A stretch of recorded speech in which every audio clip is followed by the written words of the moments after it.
newest. This is Yeah. probably at the moment, it's probably the most in demand Rolex Datejust. That's amazing. It's pretty nice. It's pretty nice. I like it. I really, really like it. Now, if I had to do it, if I had to get a Datejust, man, I think I would go with this green, the non-fluted. I like the fluted, but I think it's too loud for me. Too loud for me. The green one is nice. People are gonna say, "Oh, you're just chasing hype," because green is the freshest color, and I don't mean it's fresh as in it's minty green, so it's fresh, but it's fresh. It's new. It's straight off the press. Actually, I don't have any color dials. I only have white and black dials. It's very boring. My collection is very boring. It needs a little bit of color in it. And this blue. Now, ideally, I would want.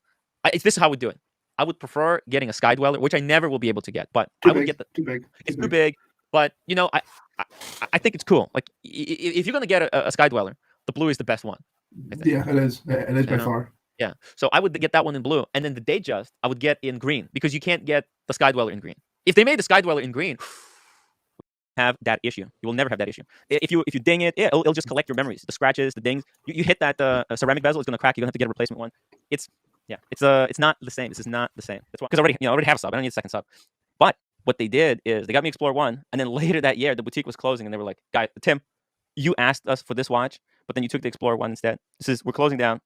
You were a good customer of ours. This is if you want it, it's yours." So I took it. I took it because why not? Why not? It's an amazing watch, and I took it because I thought maybe I'll sell my 40, my original one, because I thought it was better.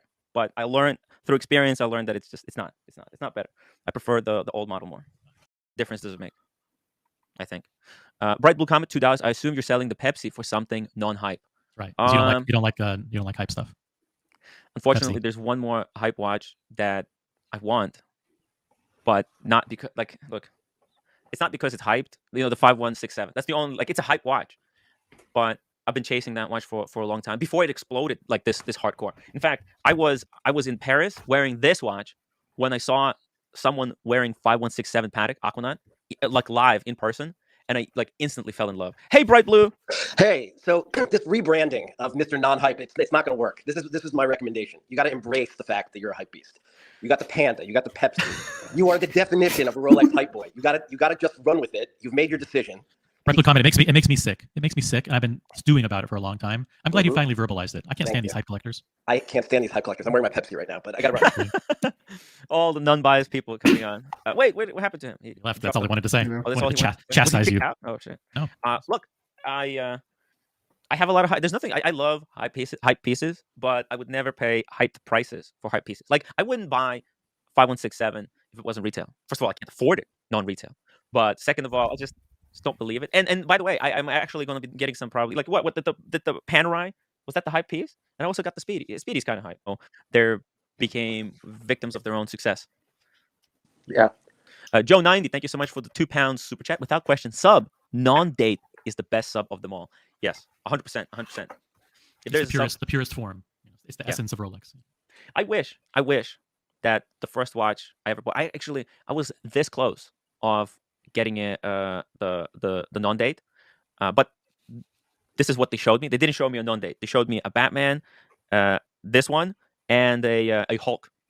They showed me 3 watches, and they were like, "Well, these are just as good as the Daytona. How about you can consider one of these? And if you buy one of these, we'll put you on the wait list." They said 2 to 3 years. And if they showed me this watch without a date, I might have pulled the trigger on the non-date, but maybe I wouldn't, because back then I wasn't thinking of building a collection. It was just, okay, you can't sell me this one. All right, so I'm going to get something. And when I got it, I thought this was going to be my one watch for life. I didn't think that it was going to, I'm going to get so involved in watch community. Unbelievable. That's it. Wow.